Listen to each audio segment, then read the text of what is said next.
छह ऋतुओं के अनुकूल छह मकान अलग अलग था। राजकुमार किस मौसम में किस रूम में रहेंगे वैसी व्यवस्था भी थी। राजकुमार अकेले हैं, पत्नी ऐसी अनुकूल आ जाए, हे भगवान घर सज के रहेगा। परमात्मा की मौज बिल्कुल अनुकूल भक्तिमती बुद्ध की पत्नी भी आ गई। अब सोचने लगे हे भगवान एक पुत्र भी हो जाता तो। पुत्र भी आ गया राहुल कुमार। इतना सब कुछ होने पर कौन कमी देखा, क्या कमी उनको सूझा? इस राजपाट पद प्रतिष्ठा बल वैभव विश्व सुंदरी नारी इतना होने पर भी क्या कमी सूझा उनको? घर बार परिवार को छोड़ करके भाग गया।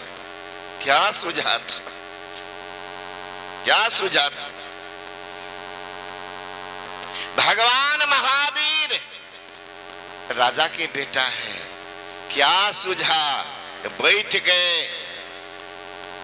गए तो बैठ गए, शरीर का कपड़ा गल गया कपड़ा, ऐसे ही नंग धरंग घूमने लगे। आज है ना श्वेतांबर दिगंबर। भगवान महावीर थोड़े नंगे थे, अरे तो गल गया कपड़ा, बैठ गए ध्यान में। वर्षा गर्मी बीत गई, कपड़ा सरगल के हट गया, कहां लेने जाते? तो ऐसे ही चलने लगे।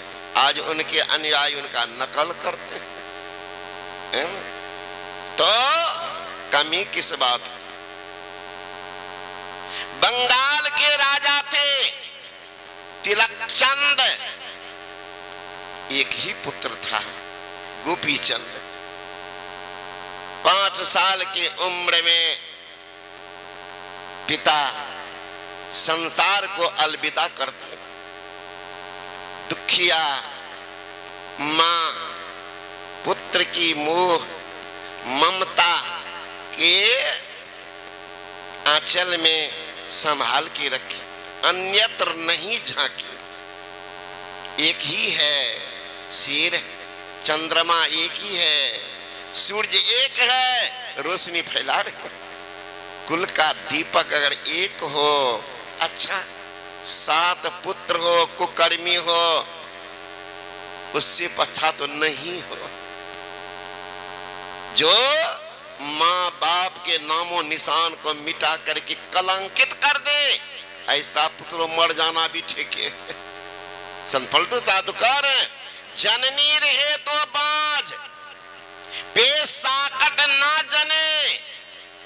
अगर जन्म गया तो कहते जन्मत ही मर जाए, जिए से ना बने।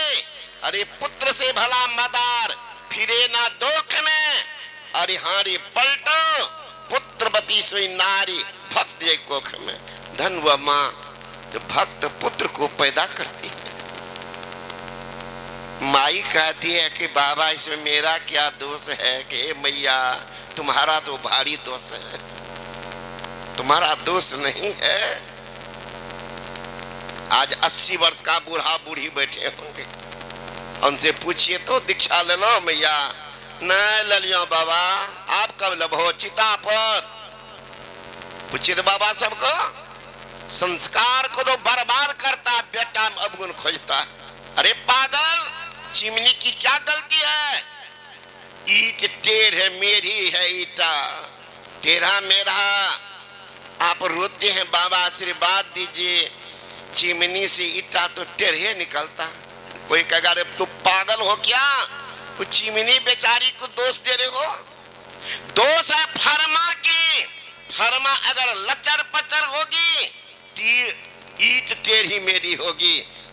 चिमनी तो पका के निकाल दिया, यहाँ फरमे है गलत, ईटा चिमनी में दोष खोज रहे हैं। गर्भ का 4था महीना जब चल जाता है, माँ बाप जिस वातावरण बढ़ेंगे संतान वैसी होगी। गर्भ का चौथा महीना चल गया है, माता जी प्रिय रामायण गीता की पाठ करेगी। दोनों दंपति दीक्षा लेकर के ध्यान करेंगे, दोनों सदाचार पर रहेंगे। घर में संत भगवान की तस्वीर को सजाएंगे। माँ की दृष्टि बार बार तस्वीर पर जाती रहेगी। इस तरह मैया 9 महीना बिता लेगी। निश्चित धर्मात्मा पुत्र या धर्मात्मा पुत्री पैदा लेंगे। श्री सद्गुरु महाराज की जय। गर्भ का चौथा महीना चल गया है, माता जी पर उपन्यास देखेगी। सिनेमा रात रात भर पगली नाच गान देखती फिरती। कभी सत्संग में दोनों नहीं जाएंगे, महापुरुष से दीक्षा नहीं लेंगे। मांस, मछली, अंडा, शराब, तारी, दारू, खैनी, बीड़ी का सेवन करेंगे। घर में हीरो हीरोइन का तस्वीर टांगेंगे। माँ की दृष्टि बार बार तस्वीर पर जाएगी। इस तरह मैया 9 महीना बिताएगी। निश्चित कुकर्मी पुत्र या कुकर्मी पुत्री पैदा लेंगे। आप कहेंगे महाराज उदाहरण, 1000 उदाहरण आपके इतिहास में पढ़िए ना। महाभारत काल के अर्जुन के पुत्र अभिमन्यु को कहाँ ज्ञान हुआ? आपके बगल में कहल गांव, कोहल ऋषि के नाम पर कोहल ऋषि के पुत्र अष्टावक्र ज्ञान कहाँ हुआ? माँ के गर्भ में। माँ के गर्भ में, तो माँ के गर्भ में ज्ञान होता है। लेकिन दुर्भाग्य आज है, वशिष्ठ मुनि के 100 पुत्र को मार दिए। विश्वामित्र वशिष्ठ के बड़े पुत्र थे शक्ति मुनि, और शक्ति मुनि की पत्नी थी डोमिन। वशिष्ठ की पत्नी अरुंधति रोती रहती थी, हे भगवान मेरा वंश आज से समाप्त हो जाएगा। ये कुसंस्कारी घर की लड़की आई है, जाति से भी गई गुजरी, चेहरे से भी गई गुजरी। हे भगवान, काली कलोटी वंश को बर्बाद कर दे। लेकिन जो संत होते हैं उनको जाति पाति से कोई मतलब नहीं होता। जहां रख दो ठीक है, बाहबारे मौज फकीरा जी। कभी तो सोबे रंग महल में, कभी गली अहीरा जी, बाहबारे मौज फकीरा जी। फकीरी मौज अलग होती है, जहां रख दो ठीक है। वो कभी एयर कंडीशन मिलेगा तो कभी पंखा पर भी आफत रहेगा। कभी घृत गाना, कभी मुट्ठी भर चना, कभी ओहो माना, है ना। तो कहीं रह जाओ कोई मतलब नहीं।